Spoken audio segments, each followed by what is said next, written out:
Welcome, ladies and gentlemen, to another episode of Creeps of the Crypt. I'm your host, Sean, and along with me, as always, is my co-host, Brother Alan. How you guys doing? Glad to be back. And we're here to discuss an episode of Tales from the Crypt. That's what we do here at Creeps of the Crypt. We review old episodes of Tales from the Crypt, a series that is over 30 years old, I believe. Yeah, it was like 90, 36? right? The 1990 or 89, first, I think. or 89. Yeah, I'm a 91 baby, so this show's older than me. Yeah. So here we are, and we're going to talk about today, season 4, episode 8, right? I believe, called Showdown. Yeah, this is an interesting one. I mean, we got to give a little, I guess, context to this one, right? Because there's a whole backstory about it. Yeah. But this is the backstory we're going to give you. This is like the shortest podcast episode you're ever going to hear. But to make up for it, we did a special 50th episode that's coming out actually next week or the week after next. So it'll be, you'll have 2 episodes this month, the month of August, of Creeps of the Crypt. Isn't that nice? Righteous. And then in September, you're going to have to wait a little bit to the end of the month to get the episode 51. But yes, we did a special episode 50. You got to wait 2 weeks. If you're listening to this in the future, you don't have to wait. Just look for episode 50 and you can see what it was. But yes, if you're not listening in the future and you're present day, August, whenever this is up, you're going to have to wait 2 weeks or so. Yeah, normally I start this out by saying, hey, Alan, how have you been? Oh, you flipped your camera around, I see. Yeah, that way, in case I need to look to my second screen, which I won't because I'm going to get distracted. And it looks like I'm looking at you. Yeah, so anyway, before we get into the episode, how have you been? Good. Shit, I'm trying to remember. A few weeks. I know it was a little over probably a week or two ago. We recorded the bonus episode, and yeah, just been keeping busy. Been posting, and then you shitting on me for reading books because the way media is these days. I just wanted to mix it up a bit. I mean, it's just because I didn't read a whole lot besides when I was in school, but it's nice going back and reading some of the classics. I got the Count of Monte Cristo that I'm reading right now, which is pretty cool. I'm gonna check out that what was it, the Jim Caviezel movie after I end up finishing this book. I didn't know it was Jim Caviezel that was in it. I remember liking that movie. I saw it in theaters. That's how old I am. But yeah, no, I wasn't shitting on you. I was like, you're not really reading those books, because I'm like, when do you have time to read those books? But you said, yeah, I am. Little by little, all 4 of them. I have one of them, the 48. I have the Art of Seduction by Robert Greene. Oh yeah, he's got a couple. Yeah, the other one that I'm reading is in between these other fiction stuff is the 48 Laws of Power. Kind of just goes over like certain laws, like like certain laws that you want to you could follow if you wanted to. I mean, I'm not gonna use any of these for nefarious reasons. Everyone gets the wrong idea about this book, but it's just more like going over certain laws. Like one of them is like don't outshine the master. So I guess you could interpret that like, don't make your boss look bad, or don't overreach, I guess, and just right. Playing like don't overreach the master. Hey yo. No. And then it also kind of goes into like historical stories, relating to that. So it kind of is interesting because it's much like history. We always repeat it. So it's an interesting read. In between, when I have some free time. So I like it. And you mentioned you had that one, right? People talk about the book. Yeah, I have the Art of Seduction by Robert Greene, and I have the 50th Law, which is a combined book between him and 50 Cent, and it's about fear. So to overcome fear, I have those 2, and that's it. I bought the 48 Laws of Power from my dad. But yeah, but you also have Dostoevsky there, right? Yeah. This brothers. That's his last. Karamazov. Yeah. That's good. Actually, I think it's actually good that people actually would spend time to read, especially like I can't read anything online really. Like if it's like, let's say a script, right? Because I read scripts, or I like to try to read them. Whenever I read them and I have them online, it's hard. I could do it, but like I really, if I want to sit and analyze it, I have to print it and I have to hold it in my hands and go through it. Like I have a cabinet here, just scripts, and most of them are like, and not most of them aren't mine. Some of them I bought online. Some of them I printed. Yeah, it's a different feel. Like it's even, I don't know. For me, I have a hard time reading articles on a screen because it's just different.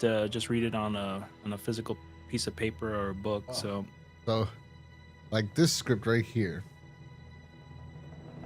Oh, this is it. Yeah. So this first 2 pages are I printed, or first 5 pages. After that, it is the original script that I bought when I was 12 years old at the mall. It's titled, I don't know if you can read the title. Yeah, it's not focusing in. What does it say? It says, A Nightmare 13, Freddy Meets Jason. Oh, wait. Cool. Here we go. Hold on. He's one of those, like, those scripts that, never got to see the light of day. Yeah. So this was like, one of the pitches for.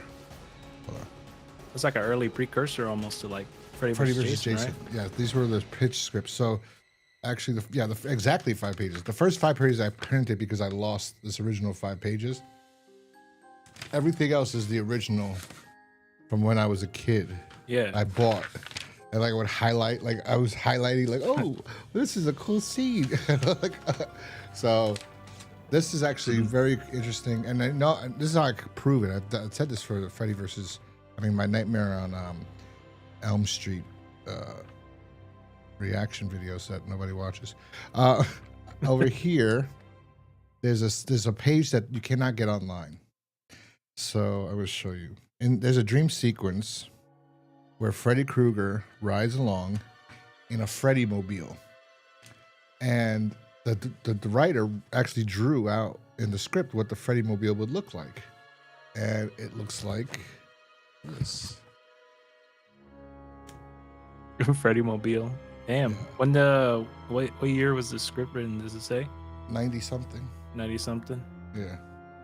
So this is, you can't, if you look up this script online, you're not going to find that picture. So Freddy this mobile. is from when I was a kid. The actual cover was like construction paper purple, I think. One of them. There was 2. I bought 2 Freddy vs. Jason scripts. There was another one too. I don't know if I printed it, if I found it.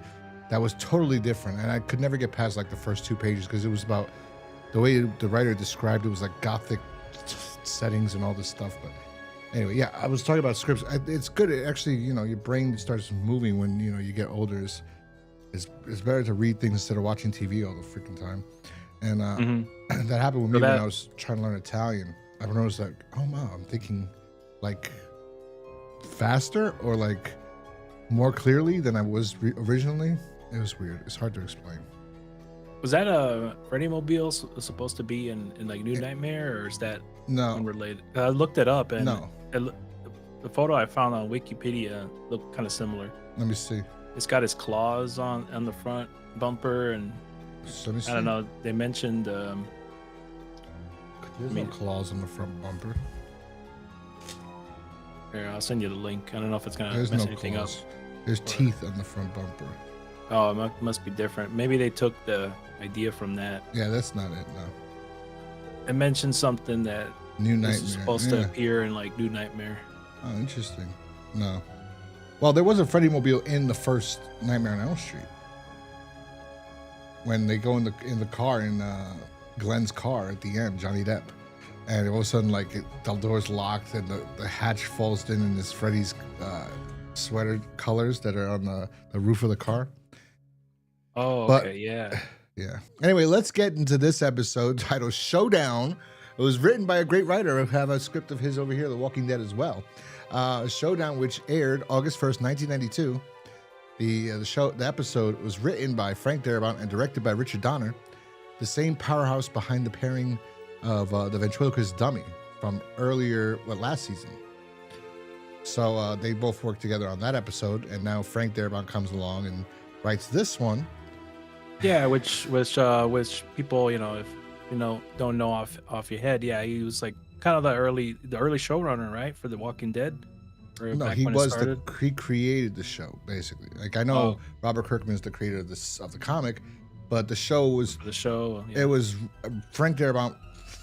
Read the comic and became a huge fan, and he wrote a pilot he wrote a pilot and he sold it to AMC, and he was the showrunner, the executive producer, and he wanted to run the series more like they run shows in the UK, which is like you just write the whole fucking thing out, like in advance, and then like which is better Works in out a that way. sense, but that's not the way it works out here. So because of that, they want to get rid of him on top of everything, and they screwed him. And I think he won at the end his lawsuit. I don't know for sure, but yeah, they screwed him out of millions and millions of dollars. And and on top of that, AMC was pretty pathetic because that first season, it was gangbusters. It made so much money for AMC, and then the next year they want to give him no money and just have everything done on the farm. And Frank Darabont was like, ugh, like what the fuck? Like what are you doing? Like what are you doing? Anyway, and a lot of the actors wanted to leave. I believe that's why they killed. Although she said no, Andrea in the show said that they told her that she was going, because the comic, that's exactly how a lot of listen, like the reason why Robert Kirkman ended the comic has nothing to do with he had no ideas or he thought not. The comic was fucking up everything they were doing on the show. That's why he ended the comic, because one of the main, I think he ended it right before they killed Carl. And one of the main things is that Carl, the kid that was playing Carl, and his parents, they knew that he was very essential to the series. So when they had to renew the contract, they're like, well, he was, kind of threatened, he wants to go to college. Yeah, does he really want to go to college? Maybe. But I mean, you're making a lot of money. You're not that great of an actor. You were good when you were really young. Now you haven't really grown into it. Anyway. Yeah, so that's Frank Darabont. He did The Walking Dead. He did The Shawshank Redemption. He did The Mist. He did Nightmare on Elm Street Part 3. One of the best Nightmare on Elm Street. Dream Warriors. Yeah, one of the best ones. So he's fantastic. Great writer too. Great writer. I love reading his scripts. So yeah, and then this episode stars David Morse and some other guy who plays the main character. Now David Morse, I think it's Morse. He's known for The Shawshank Redemption, The Green Mile, not Shawshank, The Green Mile, The More Rock. Than Anything, and The Rock. But he's just a character actor. He works in everything. Now, when I was watching this episode, I'm like, when I feel like Frank Darabont was writing the main character, The Mist, it was supposed to be David Morse to be him, because Thomas Jane acts just like him, and it kind of looks like him, and I'm like, that guy's a good actor. I think he's on 24. He was on. I feel like he was. I could be wrong. I'm thinking of Buchanan. I'm trying to remember. Yeah, but he does kind of similar look like remind me Buchanan. of Buchanan. Yeah, Bill Buchanan, the actor that played Bill. But David Morse was in a bunch of Morse. I know it's Morse. He's in a bunch of things. He's a great, talented actor. He hasn't had that one movie that's like propelled him to like. Oh, he was the bad guy, right? In 12 Monkeys.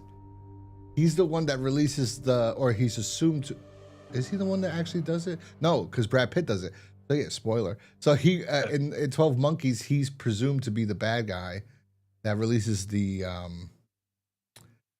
the virus that destroys humanity or the world. So they think it's him, which is great. Anyway, yeah, so he's a really good actor. And that's what I thought of when I was watching this. But a little extra note on this episode is that this episode actually isn't a Tales from the Crypt or Vault of Horror or any of the original Tales from the Crypt EC comics. This is it wasn't adapted from one of those. This is let's see, I wrote it here. It's from the Two-Fisted Tales series. Yeah. It says not actually adapted from EC Comics story, despite not even, because that Two-Fisted Tales episode just the same name.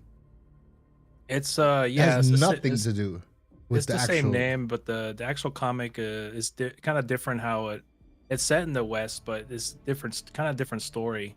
Totally different than what we get on this one. Different. Not even the same character names. just the same title. That's it. Yeah.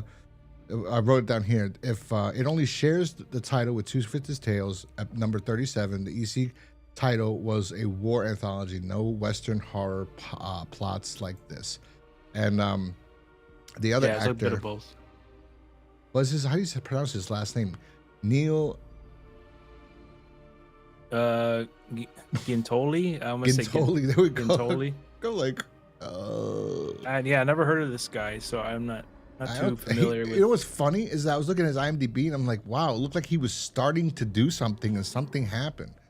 It's like his career looks like it was going somewhere and then out of nowhere it gets held back. Yeah, looks like he hasn't done anything since 2006, but he was in the Shawshank Redemption, Child's Play, Waterworld, in Quantum Leap. He was in NYPD Blue. ER. He was in an episode of Seinfeld. I mean, it seems like he did a lot in the 90s. Yeah. And I forgot to mention, I mean, this episode's directed by the great Richard Donner. I said that earlier. Oh, did you? Okay. I said, this episode was written by Frank Darabont and directed by Richard Donner, the same powerhouse pairing behind the ventriloquist dummy. Earlier in the series. I got distracted with Frank Darabont, the discussion on him. Yeah. So. Well, yeah. So, given all give that, a synopsis of what this shit is. I mean, it's a very simple story, really. One more thing. And this was also part of that whole, like, they were trying to pitch a series to Fox or some network to do another anthology series, but this was going to be Westerns. And Will Sadler played like the Crypt Keeper type, where he was really like a guy in a wheelchair. And he was like, "Hey, Billy, who's gonna do westerns? Who's gonna do westerns? Like who would want to watch like?" I will say a lot of the shots, Richard Donner, we'll talk about later. A very good job, but like, anyway, go ahead. Synopsis time. Yeah, basically, like that's the whole thing. With like, this is what this episode and the next one coming up.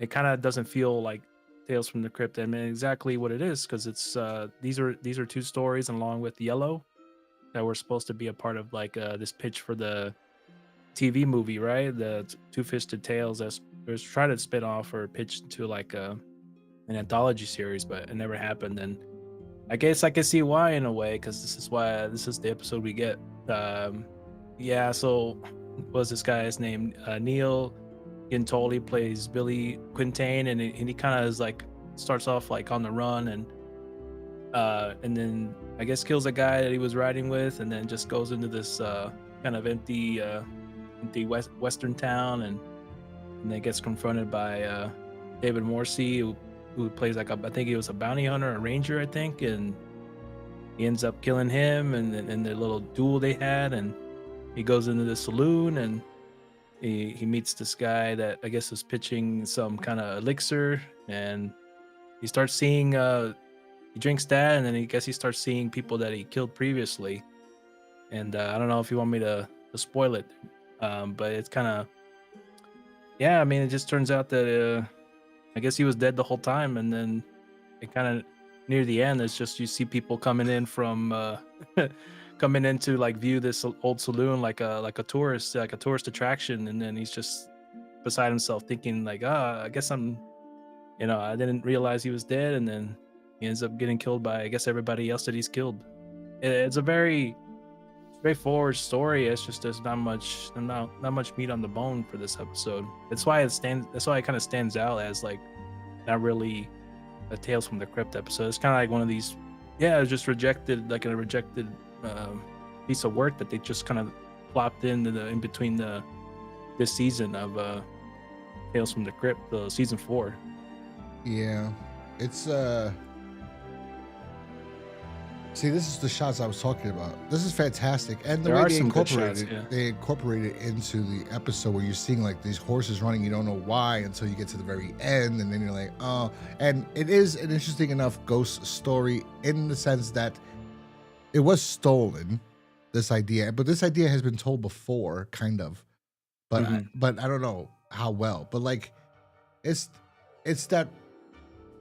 Okay, so it's the reaction where you discover, like the movie The Others with Nicole Kidman, where our characters discover at the end of the movie that they're all ghosts, that they're dead, you know, and that the people they're like that he finds that out, but it's kind of a comical way. I mean, I would have been more bugged out.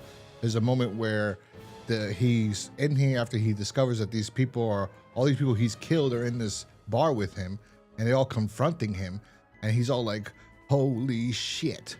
So like he's bugging out, and then all of a sudden, like, they disappear, and you see that the people walk in that are from the future, that he would be bugged out to see them. There's a kid with a boom box. You know, they make sure you deliberately see that this isn't normal. That, like, you know, modern times. Yeah, he's looking like, what? And they did. That's an interesting aspect of this, and it kind of keeps it with the Tales from the Crypt theme. I think this one. I mean, there's no twist ending except for that moment that you find. I mean, but it's very, like the twist middle section. Yeah. It happens kind of. I like early. I like the idea of it. It's just like I wish they executed it a little bit better. I don't know what their intention was, or what their twist on like the anthology genre for westerns was gonna be. I mean, it's not. I don't know. It just didn't hit for me as much as you know, I wanted to be open-minded about it with you know, good talent behind it. Yeah, I mean, I do say, oh no, I do like that. I will say, because of the ghost thing, it still kind of fits with the Tales from the Crypt theme. You know, like, oh, it's spooky or something, but not really. I was trying to think about Yellow, and Yellow is another one that does not fit the series, and it was the season finale of the last one, and I gave it a higher rating than I typically did, just because when I was watching it, I remembered how I felt at the end, because I thought he was gonna run away, like his dad was gonna help him run away, and then you find out his dad was like ashamed, and he's just like, I just can't have him. I want him to be look like a man that makes me look proud before you know, and then like that's the best way. Like, yes, but it's terrible, but it was great. So I was like, okay, that gets a point, because it is a twist ending, which is what I love from Tales from the Crypt. But for this one.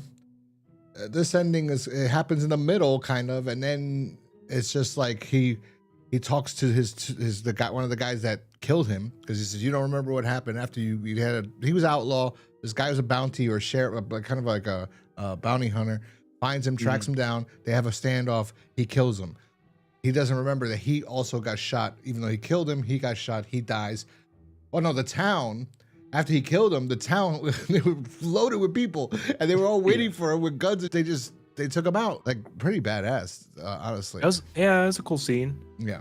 It all makes sense now. I mean, I guess when you look back on Yellow and why it didn't stand out compared to the rest of the season of Tales from the Crypt. I wonder how, because the next episode is another episode from Two-Fisted Tales with Brad Pitt. That had nothing to do with Tales from the Crypt. They said it was a TV movie, right? Did it actually air somewhere, and then they just ended up reposting these segments?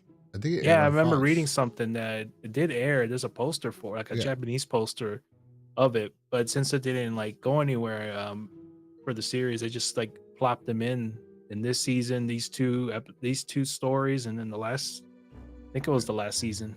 Yeah, for the last Yellow. episode of the last one. Yeah. They aired it on Fox like once, I think.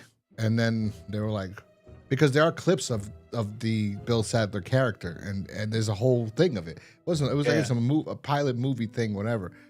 Like, so they, like, instead of airing 3 episodes at once, like Tales from the Crypt did on HBO, they aired 3 different separate episodes. They put this like an anthology type of movie. So yeah, probably a movie, Two-Fisted Tales, that they aired once. It was supposed to sell this series of westerns that I don't know why anyone would think anyone would want any western anthology series. If you're gonna have a western series, you have to follow a character. It's not gonna work in anthology. I don't know. Whatever. And then it doesn't make sense because Yellow's not even a western, and neither is the other one that they tried to put in this thing. They put in 3 things. Yeah, it's weird. Yeah, one's like more of like a war piece, and then the other one's a western, and the next one with starring Brad Pitt. It's not really either or. It's just kind of takes place in modern day. It's Fast and Furious before Fast and Furious, I guess. It has the car racing elements in it. Hold on, I'm gonna find out right now. But it's interesting, it's interesting that, they recycled these and added them into the season. But honestly, yeah, it kind of brings the season. I wouldn't say to a halt, but yeah, I think it kind of ruins the pacing on what we had going on leading up to this. You know why it does? Because Because like before that, it was the New Arrival, which was a this pretty good is episode. the poster we were talking about. Two Yeah. Fisted Tales. Yeah, I haven't read them because like most of the stuff from the EC comics and Tales from the Crypt related were from Vault of Horror or Shock and Suspense stories or just Tales from the Crypt. So Yeah. interesting how it all worked out though. I don't know what that was about. So adding these in this season. It says Two Fisted Tales is a 1992 American anthology film originally produced as a television pilot for Fox, loosely inspired by EC Comics series of the same name by Harvey Kurtzman. Production and creative team developed in 1991 by Joel Silver, Richard Donner, and Robert Zemeckis, the same team behind Tales from the Crypt. Directed in 3 segments by Richard Donner, Tom Holland, who did Chucky. He does the next one, King of the Road, which I always fell asleep about both of these. I think I fell asleep on this one, and then I guess I never finished because I don't know any of these episodes coming up. So like this one was like the first time watching it too, which was like and then I don't know anything with King of the Road, and like I said, we talked about it before. Executive producers included Donner, Silver, Hill, Walter Hill, plus other producers like William Tiedler. Tedler, whatever. Format and hosting. The film functions as an anthology of 3 standalone stories introduced by host character Mr. Rush, played by William Sadler. Evocative of Tales from the Crypt style, though it is part of the original EC Comics approach. Okay. Well, the only style really is just this different stories. Yeah, that's about it. But that's about it, yeah. Yeah. The anthology. Aired once on January 18th, 1992 on Fox as a standalone pilot that failed to launch into a series. Due to poor reception and low interest, segments Showdown and King of the Road were later repurposed as episodes of HBO's Tales from the Crypt. Yellow had already aired as an episode earlier. So, well, I would say, yeah, out of the 3, yeah, Yellow was better. Yellow was probably the best one, but I mean, you see why. I can see why I didn't get picked up for interest. There wasn't a good, I don't know, it wasn't a good step. No. Best foot forward on those. Besides Yellow, that's the only decent one. Look at that. Yeah, that was kind of cool. I would say that was like they cool. actually have like a replica of his dead body there. Yeah, killed on this day by the U.S. He killed Billy the Kid, supposedly. He was Didn't like, they mention Billy the Kid. They mentioned Doc Holliday in this episode. Was it Doc Holliday or Billy the Kid? I think one it was of the two. I thought it was Billy the Kid. I know you mentioned Doc Holliday. Oh, so it was Doc Holliday. In the saloon. But it could have been. I don't remember that part. What they said. So, that's that. I wanted to share something else about this stupid thing. I forgot what it was. Yeah. What other fun facts you got here? Let me see. I think that's it.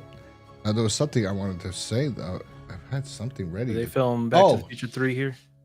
No. Imagine the set was used.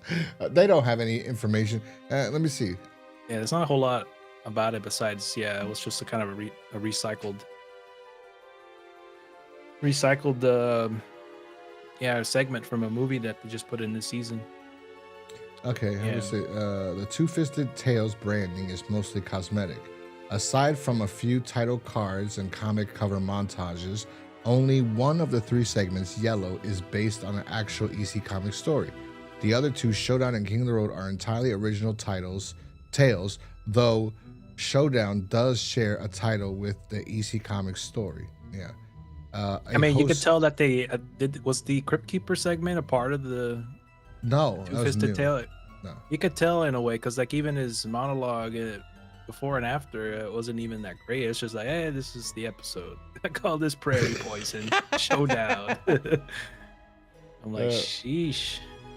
They should have just scrapped it. They should have put it in like on a bonus DVD or something. I don't know why they had to add this in the middle of the season. Yeah. I mean, this season contains 14 episodes, so if we took these two, and then this one, and then the King of the Road. I mean, I guess that would have been compared to the previous ones a shorter season, because once prior it was like 14 of a season. Howdy, Pilgrim. It's die noon, and you know what that means, don't you? Means it's time for a gunfight at the OK Corral. He looks cool though. 'Cause this tomb ain't big enough for the both of us. Which brings me to tonight's tale. It's about a gunslinger who's about to ride into his last roundup. I call this prairie poison Showdown. Yeah. Maybe if we ever interview Johnson Kassir, we can ask him about this. Yeah, but yeah. So I wanted to share the actual comic. That was about it. The last thing I wanted to do because. Yeah, we can go over it. Which is not, like we just said, this has nothing to do with the comics. So this is the comic. There's no point to go over it. It's about a guy who gets beat up and embarrassed in front of everybody. I believe this guy's an outlaw who did it, kind of, or like he's got a lot of. And then he has like a Rocky's training montage. He gets trained to be a better shot. Yeah, that's all it is. Like this woman, she owns the ranch or whatever, and after this guy's like, I'm gonna kill you, they beat the crap out of him. These two guys pick him up and bring him to the woman's house or ranch, and she's like, listen, you're gonna die if you try to face him because you can't shoot for shit. And he's like, that wasn't your business, I don't care, I'm gonna do it. So then she goes, well, listen, go to this guy, he works for me, he used to be one of the fastest gunslingers around, and let him at least teach you so you have a fighting chance. So he goes to this guy named Jingle Bob, and Jingle Bob gives him a gun and then teaches him how to shoot. And he's like, damn, boy, you're terrible. So he says like a little scene where he's learning, and then he gets better, but he says this, he goes, see, Webb, it ain't that you can't shoot straight. You're a good shot. Only you ain't got the timing right for a quick draw and shoot. So he never had the timing for it. And then finally, something happens along the way where Jingle Bob gets killed by those guys, by the same guys that try to beat the shit out of, but that did beat the shit out of him. And it was dark, they couldn't see him. Yeah, and he discovers that it was them because the guy's missing his spur, and he goes, well, I'm basically gonna kill you, and he draws and kills him, and that's it. That's the whole, that's the whole pretty story. much. Yeah, I mean, I guess that goes in line with the theme, the Western stories. I mean, there's not. It's just a Western story. I mean, I haven't read a lot of Western stories, but usually they don't match up with the Tales from the Crypt style or they could storytelling. You can do it. You can do it. It could, but yeah, that story wouldn't have worked. But even what they did here, it didn't work either. It could have small worked. I mean, small elements. They just needed to tweak it. I mean, it could have been dead, and it could have been better actually, but they didn't want it. Like Fred Darabont wasn't hired to do Tales from the Crypt. He was hired to do something else that's like kind of like, so it's a ghost story that's like I don't know what they were trying to go for with this Western segment thing, because if you're not doing, what are you doing? And like what are you trying to do? You try to tell stories, but then you have a ghost story in there, and the first one was a war story that works because at the end it's like just a twist, but there's nothing supernatural about Yellow at all. It's just his son is a coward. There's a good acting, good directing, and then at the end is bam, he kills his son. Whoa, right? Okay, don't know about King of the Road. Did not see that, don't remember anything about it. This one, it's a ghost story, and it's like, what the why didn't you, could, if it was for Tales from the Crypt, it would have been zombies. There would have been zombies in there. He would be like, get away from me! You know, like, this is actually, I think this is the worst episode so far, even worse than the first episode we saw this season. Which was, I don't even remember the first episode of this season. No, that one was better. None but the Lonely Heart. I don't remember it. It's the first episode. It's the con artist that marries the wealthy widows. Oh yeah, that was a good one. The second episode, This will kill you. This will kill you. This will kill you. Yeah, I'd rather watch that, to be honest. Yeah, me too. Well, it's the problem is it wasn't made for this. It's just they just took what they did with that got scrapped, and it's like, I mean, we'll just throw it in here just as an extra episode. I mean, that's why it didn't work, because even what they were trying to do with the Two-Fisted Tales thing, I mean, I guess it could have worked in their own respect if you really like Westerns, but I think they should have added some supernatural elements to it or something more interesting to it that happened to just take place in the Western or war times. They could have just done the same formula of Tales from the Crypt, but in these different eras. But I guess then you would have just called it Tales from the Crypt. But they could have taken any other story, and I don't know. And I mean, we're gonna be as disappointed too with King of the Road coming up. Yeah, I haven't seen it, so we'll see. I mean, it's interesting in its own way. I think it's better than Showdown at least, but. Oh, okay. I wouldn't say, but beyond that, it's not. It doesn't belong in the season either. So that's all I can say. All right. Well, I'm gonna give this episode Showdown. I mean, the idea it was stolen and done in the others, so it does get points because they made a whole movie about kind of like this turn, which I think has been done before. Just can't remember prior to this where it has been done, or the others. It's the only other thing I could see where the reveal is the guy's always been dead. You know, I mean, just the idea of them finding out Sixth Sense. Sixth Sense, yeah. That was later too. You know, like that was a twist where we didn't know technically. You know, but this one was like the acting was good. I gotta give it that credit. David Morse. The directing was good. It just wasn't Tales from the Crypt, and because it's not Tales from the Crypt, it gets a lower grade than. I'm gonna give it 1 out of 5 stars because this shouldn't have been added. There's no reason to add this. There's no reason to add this. I mean, if you would have taken this one out, you would have had 13 episodes this season. And if you would have taken out the next one, you would have had 12. I don't remember how many episodes season 3 had. I think season 3 had 14 episodes. Season 3 had 14, and season 2 had the most, I think, with 18. Which, in retrospect, I missed the best season. Season 2. Season 2. Well, all the episodes are. Most of the episodes are pretty bangers. I mean, this season is not bad. I've been actually surprised until now. It is solid. It's just inclusion of these two. It kind of slows it down a bit. I guess it's better than, I don't know. I wouldn't even say it's better than nothing, but they could have just scrapped it. They didn't need to put it in here. I'm gonna give it the same. I'm gonna give it the same rating too. It's hard for me to give it more than that. It's because there's just not much to it, and it just doesn't fit with Tales from the Crypt. We already know. I mean, we just explained the backstory. It was just kind of bonus content, really. You can make a Western Tales from the Crypt. You can do it. I was trying to think because I'm like, what other seasons did they not? Because somebody said, I don't know where I read somebody said something about like, you know, it doesn't fit with Tales from the Crypt. They also went back in time. I'm like, wait a second. Yellow went back in time because it's World War I, right? I'm like, there's another episode too that they like in a different time period too. I don't remember the exact one now. Looking back on it, I'm pretty sure. Yeah, I'll look real quick, but I can't think of one right now. I forgot I had it down. Like I was like, oh well, this episode was not in the same time period. Well, the time period itself don't really matter. I guess it's just more how they set up the story, or I mean, the only thing that took place in a more less modern time was Lower Birth, I guess. Yes, that's the one I was thinking about. Exactly. Yeah. No, because somebody did actually bring up that it was like the first time like that these three or the together. Joey Pants episode. Well, the Joey Pants is. I did see it. It seemed. I don't know if it took place in modern time or not, but I think. Okay. But yeah, Lower Birth's the only one that took place in a more. Yeah, that's the one I was thinking about. Not modern time. Yeah, that's the one. That's the one I was thinking about. I'm like, no, because they did Lower Birth. They went back in time for that one, and they go, yeah, but that's an origin story of the Crypt Keeper, maybe, you know. I'm like, maybe, but they went back in time. I mean, this style of the show, it can work in any time period. It's just just executing it. That's all you need to do. And one time I was thinking about doing a Western about werewolves, because like you could do one about vampires, but like, if you had a guy as a bounty hunter.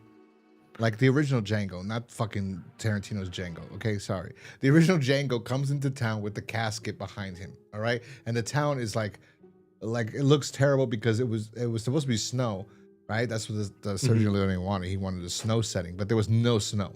Like it was just all the snow melted and it was nothing but mud, which made it actually better. It actually makes the movie the town look dirtier, you know, like more filthy. And then like he comes in with this casket that's being hauled by his horse, and it's just being dragged in the mud, you know. And then you want to know what's in this casket that Django has the entire film. Like, who is in there? What's in there? Like, what does he have in there? So like, you can like, does he have a guy in there? Is that the real Django? Is it in the casket? Like, because why else would they? You know? But nonetheless, I'll tell you later what it is in there. You should watch the original Django. It's a great film. Don't watch the sequel to that one. But like, Django's great. Westerns are good. People like sleep on Westerns. I just had a discussion with my brother on this because I was like trying to I show him One-Eyed Jacks, which was the only film Marlon Brando ever directed, and it's beautiful. It is the most beautiful film I've ever seen. And I'm talking about shot after shot after shot. Everything Brando puts on the shot is for a purpose. Even supposedly he waited half a day just to get the waves to come in the right way so he could film a shot of him riding across the screen. Just waited all day for that one shot. He waited for a sandstorm to come. So this way, and then he picked the most beautiful location ever. Like, I was like, my God. And then supposedly the camera they used was like a specific camera that just came out in the 60s at that time period. And they were very, very expensive. And the film cost a lot of money. And he went through like reel after reel after reel. And he spent so much money. And then they discarded that camera. They stopped making it because it was too expensive to make and to produce the film for it. So it was like it's a beautiful film. And it's a good movie. It's kind of like The Count of Monte Cristo. When I was watching it, I'm like, this movie feels like The Count of Monte Cristo. Like they adapted that, changed it up a bit, and made it into a Western. I mean, to me, it felt like that. It's a phenomenal fucking film. I think it's one. Anyway, I'll give it a watch. Yeah, I think it's that's on. a good one too. It's on Peacock. YouTube actually, if you want to look it up. Oh yeah, no, I sent that to. I should try to get my dad to watch it. So that's what I was telling my brother. I was trying to make him watch that too, and he's like, I don't like Westerns. And I'm like, yeah, you've never seen a good one. I said, you know what? I didn't used to like Westerns either. And then I forgot who I heard somebody talk about Westerns, and I was like, they mentioned the Wild Bunch. And I was like, I don't like Westerns. And I said, you know what? I went to Blockbuster and I saw it and I said, let me rent it. And I fell in love with that movie. I'm like, this is fantastic. I have not seen it since then. I was like 22, 23. I have to go back and watch the Wild Bunch. But after that, I was Unforgiven, almost every single freaking Clint Eastwood one, The Good, the Bad, the Ugly, A Fistful of Dollars, For a Few Dollars More, Once Upon a Time in the West, everything. It's just Westerns are slept on. The Yuma one was pretty good. The new one was pretty good from what I remember. I saw the new one. I like the new one. I did not see the original. Proposition is kind of more of a modern Western, but that one was good with Guy Pearce. There's another one called Bone Tomahawk. It's a horror one. You should see. You could do horror. That's on my list. I heard good things about that one. Yes, it's great. It's great. So I was like, I wasn't expecting it to be so fantastic. It's from the guy who did the movie where Vince Vaughn's a boxer and he ends up killing the guy that Brawl and Cell Block 99. It goes to that's a great film too. So that guy did this. He did another movie with Mel Gibson and Vince Vaughn. Yeah. Dragged across concrete. But so anyway, we're just yapping along. Anyway, that's this episode of Tales of Creeps from the Crypt. Sorry that we went off on a tangent and started talking about other films. We apologize. This episode sucked. Sorry, it did.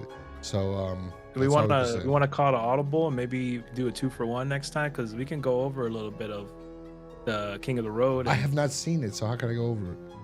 I mean, we're gonna have the same.